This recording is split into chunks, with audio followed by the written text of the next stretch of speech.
Hello বন্ধুরা, নতুন ভিডিওতে তোমাদেরকে স্বাগতম। আজকে আমি যেই টপিকের উপর কথা বলবো সেটা হলো ক্লিনার ভিসা সম্বন্ধে। আমাকে অনেকে মেসেজ করেছিল, ভাই কিছু ক্লিনার ভিসা সম্বন্ধে তথ্য দিও, তাহলে ভালো হয় আমাদের। ঠিক আছে, সেই সম্বন্ধে আজকে তথ্য দেবো। মানে ক্লিনার ভিসা সম্বন্ধে আমি কিছু তথ্য জোগাড় করে তোমাদেরকে দিচ্ছি। মানে যারা কাজ করে তাদের কাছ থেকে আমি তথ্য নিই। মানে ধরে নাও, এই যেমন তোমার বলে দিয়া যারা কাজ করে এদের কাছে কিছু তথ্য পেয়েছি, এবং যারা এই সোফা টোফা এই যে যেগুলো দেখছো আমার ব্যাকগ্রাউন্ডে, এগুলো যারা ক্লিন করতে আসে কোম্পানি থ্রুতে তাদের কাছে কিছু তথ্য পেয়েছি। তো যেই তথ্যগুলো পেয়েছি সেগুলো তোমাদের মাঝে দেওয়ার চেষ্টা করব বা দেব। তো প্রথমে বলি যে ক্লিনার ভিসাতে তোমরা মানে আসবে কিসে আসবে। প্রথম নম্বরে হলো তোমরা ক্লিনার ভিসা ন্যাশনাল কোম্পানিতে আসতে পারো, যেটা বড় কোম্পানি। কুয়েতের সব থেকে বড় কোম্পানি হলো ন্যাশনাল কোম্পানি ক্লিনার ভিসা। এখানে বেতন থাকে তোমার স্টার্টিংয়ে তোমার 120 দিনার থেকে 100 দিনারই শুরু করো। 100 দিনার থেকে তোমার 150 দিনার পর্যন্ত বেতন আছে, এবং ওভার টাইমও থাকে। 9 ঘন্টা ডিউটি, তোমার টানে 10 ঘন্টা বলে 10 ঘন্টা ডিউটি, তার মধ্যে 1 ঘন্টা লাঞ্চ থাকে, 9 ঘন্টা ডিউটি হবে। এটা হলো টাইম। ওই ন্যাশনাল কোম্পানির কথা বললাম। এর কোম্পানিতে অনেক রকম ভাগ আছে, ক্লিনারের ভিতরেও অনেক ভাগ আছে। যেমন কাজের ক্ষেত্রে অনেক রকম ভাগ থাকে, ক্লিনারেরও ভাগ আছে। তো কোন ক্লিনারের ভাগ আছে, কীরকম কীরকমভাবে ক্লিনার করতে হয় সব কিছু বলছি। তো দেখো, সবাই তো সব কাজ জানে না। যারা নতুন তাদেরকে কাজ শিখাবে, তো সেই ক্ষেত্রে তাদের 100 দিনা ধরে রাখো। 100 দিনা থেকে 150 দিনের পর্যন্ত বেতন। যখন কাজ শিখে নেবে তুমি তখন তোমার বেতন বাড়বে। স্টার্টিংয়ে কিন্তু 100 দিনা, ন্যাশনাল কোম্পানির কথা বললাম। এবারে বলি বলো দেওয়ার কথা, অর্থাৎ যারা সেই কাঁচরা তুলতে আসে, মানে মিউনিসিপালিটি এলাকা সবই তো জানো যে বিদেশে সব কাঁচরা মাচরা রাস্তা যেটানো এইসব কাজে যারা আসে, এখানে সব বাংলাদেশিরা কাজ করে। তো তারা কত বেতন পায়? 70 দিনার থেকে তোমার 120 দিনার পর্যন্ত বলে দেওয়ার কাছে বেতন আছে। এর বেশি বেতন মানে পায় না। মানে স্টার্টিংয়ে তোমার 68 দিনার কি 70 দিনার, এর কমে বেতন কেউ দেয় না, আর এর কমও হয় না। এই বেতনেই কাজ করে। আর এই বেতনে কাজ একমাত্র বাংলাদেশিরাই করে। ইন্ডিয়ার একটা লোককে দেখাতে পারবে না তুমি 70 দিনারে কাজ করছে। এই ক্ষেত্রে আমার বাংলাদেশদের একটাই মানে কথা বলবো, তোমরা এত কম বেতনে কাজ করো কেন? তোমরা, আমি তাদেরকে জিজ্ঞেস করছিলাম, তারা বলছে 5 লাখ 7 লাখ টাকা খরচা করে আসছে। মানে বললো দিয়ার কাজের জন্য 5 লাখ 7 লাখ টাকা খরচা করে এই 70 টাকা বেতনে কাজ করে। ভাবা যায়? 70 টাকা বেতন মানে বাংলাদেশের টাকায় ক টাকা হয় তোমাদের? 30,000। এত কম বেতনে তোমরা কাজ করো। এত কম বেতনে বাংলাদেশিরা কাজ করে বলে আমাদের ইন্ডিয়ার কাজের হাল খারাপ হয়ে গেছে। আর বাকিরাও কাজ পায় না। কারণ তোমরা যদি বাংলাদেশের মানে অর্ধেক লোক বলদিয়াতেই আছে, তোমরা যদি কাজ ছেড়ে দাও না, তাহলে ওরা টোটো রাস্তা লেগে যাবে, ওদের কাজের লোক পাবে না। কারণ অন্য দেশের লোক এত কম দামে কাজ করবে না। কারণ দেখো, তোমরা 70 দিনারে কাজ করো, যে 70 দিনারে কাজ করে আমাদের ইন্ডিয়ার লোকের পোষাবে না। আর যারা 70 দিনারে কাজ করে তাদেরও পোষায় না। আমি প্রথমেই কথাটা বললাম, তোমাদের হয়তো খারাপ লাগতে পারে বাংলাদেশের লোকের, তবে আমার বলার কারণ হচ্ছে এটাই যে তারা 5 লাখ 7 লাখ টাকা খরচা করে আসছে 30,000-এর বেতনে। 70 দিনার মানে বাংলাদেশের টাকায় 30,000-ই হয়। তো 30,000-এর বেতনে যদি তোমরা এসে তোমার 7 লাখ 5 লাখ মানে 5 লাখ টাকা খরচা করে তুলতে কতদিন লাগে হিসাব করো। সাদে কান্দে না, বাংলাদেশিরা এসে একসাথে 10 বছর সাদে কাটায় না এখানে। আর বাংলাদেশের মানে প্রত্যেকটা লোক কেউ মানে 5-7 বছরের নিচে বাড়ি যায় না।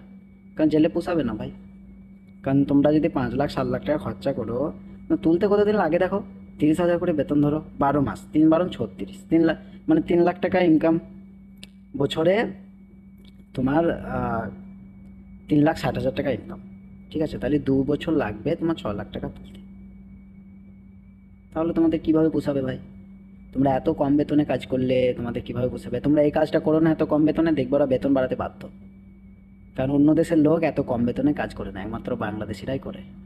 আর ক্লিনারে যত কাজে আছে যত সব সব বাংলাদেশি। কথা বলছিলাম যে 70 দিনার মানে বলদিয়ার কাজে 70 দিনার বেতন আছে বটে, 68 টাকা কি 70, 68 দিনার কি 70 দিনার। তারপরেও কিছু মানে হয় টাকা, যেটা হলো তোমার বাবা লোকরা হয়তো রাস্তায় যেতে যেতে গাড়ি দাঁড়িয়ে কিছু হাদিয়া দিয়ে যায়। এইভাবে তাদের কিছু হয়তো মানে হয়। আর যেটা আমি জানি মানে শুনলাম আর কি, যেটা তাদের সাথে কথা বলে যেটা আমি বুঝতে পারলাম, এগুলোই বলছিল আমাকে। তারাও বলছিল যে দুঃখের কথা, যে 5 লাখ 7 লাখ টাকা খরচা করে কি করব, এসছি মানে বিদেশ, আমাদের বাংলাদেশের হাল তো জানো। সে ঠিক আছে, কিন্তু এত কম বেতনে কাজ করাও ঠিক নয়। মানে একটু বেতন বাড়া হওয়া দরকার, কারণ 70 দিনার খুব কম হয়ে যায়। এটা যদি কমসে কম 90 দিনার হয় তাহলে ঠিক ছিল। মানে তোমাদের কাজের হিসাবে 90 দিনার ঠিক ছিল, তবে 70 দিনারটা অনেকটাই কম। তবে এটা ছিল তোমার ওই বলে দেওয়ার কাজের কথা বললাম। তো বলে দেওয়া কাজে এরকম বেতন আছে। ডিউটিটা তোমার 8 ঘন্টা ডিউটি হয়। ওই ভোরবেলা থেকে শুরু হয়। মানে বিভিন্ন রকম ওদের মানে 24 ঘন্টা ডিউটি চলে। বুঝলে তো? মানে কম বেশি সবারই ডিউটি চলতে থাকে। মানে 3টে শিফট মানে শিফট আসে, 8 ঘন্টা 8 ঘন্টা করে এইভাবে চলে। 3 টা 24 ঘন্টা এইভাবেই চলে। তো এটা ছিলাম বলদিয়ার কথা বললাম এটা, আর ন্যাশনাল কোম্পানিরও কথা বললাম। আরেকটা যেটা খবর পেয়েছিলাম সেটা হলো তোমার ওই গাড়ি ধোয়ার মানে কাজটা, যারা মানে গাড়ি ধুতে আসে, 4 চাকা গাড়ি তো বাবা লোকদের গাড়ি তো সব সময় মানে ড্রাইভাররাই ধয় না, কিছু কিছু সময় ওরা অনলাইনে অর্ডার করে দেয় এবং 3 জন 4 জন লোক আসার পরে গাড়িতে করে আসে এবং গাড়িতে জেনারেটর সিস্টেম থাকে। তো সেই গাড়িতে আসার পরে গাড়িগুলো ধুয়ে দিয়ে যায় বা ওয়াশ করে দিয়ে যায়। এই ধরনের আমার একটা ভিডিও দেওয়া আছে, তোমরা দেখে নেবে সেই ভিডিওটা, তাহলে বুঝতে পারবে কিভাবে গাড়ি ধুতে আসে। তাদেরও বেতন আমি যেটা দেখলাম মানে স্টার্টিংয়ে তোমার 100 দিনার থেকে 150 দিনার পর্যন্ত বেতন আছে এবং তাদেরও একটা মানে ইয়ে থাকে, 2 ধরনের কাজ তাদেরকে জানতে হয়, একটা হলো ড্রাইভার আর একটা হলো তোমার ওই মানে ভালো করে ওয়াশ করা জানতে হবে, ওটা তুমি শিখে নেবে। তবে ড্রাইভারটা যারা জানে তাদের ক্ষেত্রে কিন্তু খুব ভালো এটা, মানে গাড়িতে করে আসতে হয় তো তারা একটু বেতন বেশি পায়, মানে ডাবল মানে বলতে পারো তারা 20 দিনের কি 30 দিনের বেতনটা একটু বেশি তাদের। তো যারা ড্রাইভারই জানো তারা ওই সব জায়গায় অ্যাপ্লাই করতে পারো, ওইগুলো খোঁজ নিয়ে আসতে পারো, ন্যাশনাল কোম্পানিতে আসতে পারো। আর বলদিয়ার কাজে তোমরা একমাত্র বাংলাদেশিরা ছাড়া ইন্ডিয়ার লোক খুব কমই কাজ করে না বললেই চলে, কারণ অত কম বেতনে কেউ কাজ করে না। বলদিয়ার জন্য বাংলাদেশিরাই ঠিক আছে, কারণ ওদের কম বেতনে পুষাই বলছে সেই জন্য। তবে ইন্ডিয়ার লোকদের আমি বলবো তোমরা ন্যাশনাল কোম্পানিতে এসো, সেখানে অনেক সুযোগ সুবিধা আছে এবং কাজগুলোও ভালো এবং মানে কোম্পানি ডিউটি কোম্পানি হিসাবে হয়, রাস্তা যেটা তো হয় না, এই সমস্ত। তো আমি এই 3টে কাজের আপডেট পেয়েছিলাম বা জেনেছিলাম আমি লোকেদের কাছ থেকে, যারা কাজ করে তাদের কাছ থেকে।